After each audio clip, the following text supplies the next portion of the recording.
Magandang araw sa iyo kapatid. Sa umaga ito ay tunghayan natin na sinasabi ng Biblia patungkol sa pagsunod sa ating Panginoong Hesus. Magiging maayos na po ba lahat or may magagalit pa rin po kaya sa atin? Ang sabi po sa John chapter 15 verse 18 to 19, it says, "If the world hates you, keep in mind that it hated me first." Jesus Christ says, no? "If you belong to the world, it would love you as its own, as it is.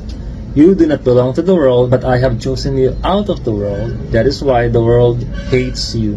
Malinaw na sinasabi po natin Panginoong Hesus, sa atin po pagsunod sa Kanya, hindi ibig sabihin okay na lahat. Meron at meron pa rin pong magagalit sa atin, sa ating pong paggawa ng mabuti. Ngunit huwag po tayo mawala ng loob, ay malungkot, pagkat ang ating Panginoong Hesus po ikinamuhian, no, ng mundong ito. Why? Pagkat siya po yung gumagawa ng mabuti. Again, ang mabuti ay hindi po pwede mag-coexist sa kasamaan. Gayun din naman ang kaliwanagan ay hindi mo maaari mag-coexist sa kadiliman. Pagkat kung nasa ng kaliwanagan, ang kadiliman ay kusang mawawala. Manalangin po tayo.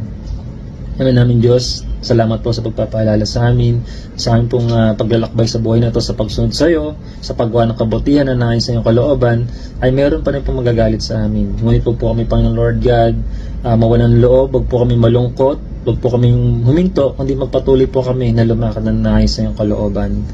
At kami po kahabagan mo, kaawaan mo, na patuloy na mabuhay, Panginoon, na sumusunod sa iyo. Sa iyo pong papuri, pasasalamat at pagsamba. In Jesus' mighty name we pray. Amen and amen.